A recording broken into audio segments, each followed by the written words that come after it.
ମୁଁ ଶୋଇବି ଚିଲେଇବି ତମେ ମୋ ବାଣ୍ଡ ଉପରେ ବସିବ ତମେ ଉଠି ବସାବ ଇଆଡେ ଗୋବରା ମିଛି ପକେଇବା ହାତରେ ବାସ୍ ସେ ବାସ୍। କହୁଛି ହଁ ସେଇଟା ବି ବଢିଆ ହବ। ତମେ ତମ ଚିତ୍ପାଟା ହେଇ ଶୋଇଥିବ। ହଁ ଛିଡା ହେଇଥିବ। ମୁଁ ହଁ ତାପରେ ବସିକି କାଛିବି।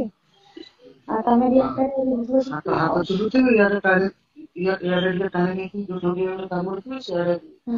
ଇଏ ଭିତରେ ବାଣ୍ଡ ପୁରା କପାଳ ହଉଥିବ। ଓଃ ପୁରା ବଢିଆ ହେଇଥିଲା। ଆଉ ଗୋଟେ କଥା ହୁଁ। ପଚାରିବି? ହଁ ପଚାର। ତମକୁ ହୁଁ। ହାଲୋ। ହୁଁ। ତମକୁ ମାନେ କଣ୍ଡମ ଲଗେଇକି ଡେଇଁବି ନା ବିନା କଣ୍ଡମ ରେ? କଣ୍ଡମରେ ମତେ ଲାଗେନି ମଜା ଆସିଲା ଭଳିଆ। କଣ୍ଡମରେ ଲାଗିବା ଦରକାର ନା ବଡି କୁ ବଡି ମିଶି ହବ। ହଁ କଣ୍ଡମରେ ଲଗେଇଲେ ମତେ ବି ମଜା ନାହିଁ। ହୁଁ ସେ କଣ ଗୋଟେ ଡରିବ ତ ସେ ଗୋଟେ ମଜା ଆସିବନି।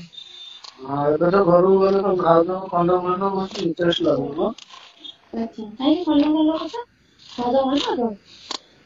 କଣ୍ଡମ ଲଗଉଛି ଏଇଥିପାଇଁ ଯେ ପୁଅ ଛୋଟ ଅଛି ଆଉ ଯଦି କାଳେ ରହିଯିବ। ଓହୋ ଆଚ୍ଛା ଆଚ୍ଛା ଆମର ତ ଗୋଟେରୁ ଅଧିକ କରିବା ଇଚ୍ଛା ନାହିଁ। ଆଚ୍ଛା ଆଚ୍ଛା। ଭାଉଜଙ୍କ ଗୋଟେ ସେଇଥିପାଇଁ ଅଛି ତ? ଆଁ ଭାଉଜଙ୍କ ଗୋଟେ ଆସିଛି? ଭାଉଜ ଭାଉଜଙ୍କ ଗୋଟେ ଆସିଛି ନା?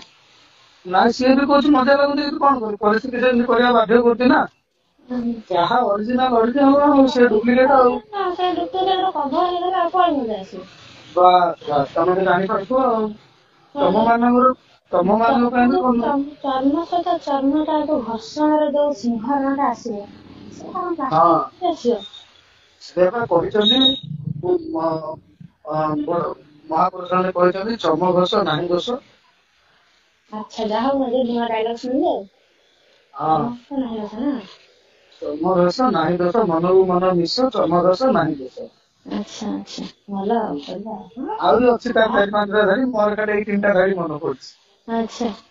ଆଉ ଗୋଟେ କଣ କହୁଥିଲି ହୁଁ କହ। ଯଦି ମୁଁ ତମକୁ ମାନେ କରେ ବିନା କଣ୍ଡମ ରେ ଆଉ ଯଦି କଣ ହେଲା ମାନେ? କଣ କହିଲ? ଉଁ କଣ କହିଲ?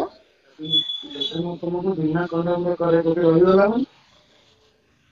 ଦେଖିବା ବୁଝି ନେଇଛା ଆଉ କଣ? ବାହାର ନା କଣ କିନ୍ତୁ ମଜା ତ ବାହା ହବ କି? ମଜା ତ ମୁଁ ପ୍ରାକୃତିକ ହିଁ ନେବି। ପ୍ରଥମ ଥର କରିବି ତ କଣ୍ଡମ ମଜା ଆସିବ ମତେ କାଇଁ ଲାଗୁନି। ହଉ ଯଦି ରହିଗଲା ମାନେ ବାହା ହେଇଯିବ ମତେ ଆଉ। ବାହା ହେଇଗଲେ ମୁଁ ଭାଉଜ କଣ କରିବେ? ଆଉ ଯୋଉ ଭାଉଜ ବାଟରେ ତମ ବାଟରେ। ଦି ଜଣ ଯାକ ରହିପାରିବ? ହଁ କାହିଁକି ନାହିଁ। କି ମୁଁ ସମୟରେ? ସମ୍ଭାଳି ପାରିବି ତମେ ଆଡଜଷ୍ଟ କରିପାରିବ କୁହ ମୁଁ ଆଡଜଷ୍ଟ କରିଦେବି। ଆଚ୍ଛା ହଉ କରିବା ଆଉ ହେଲା ଆଉ।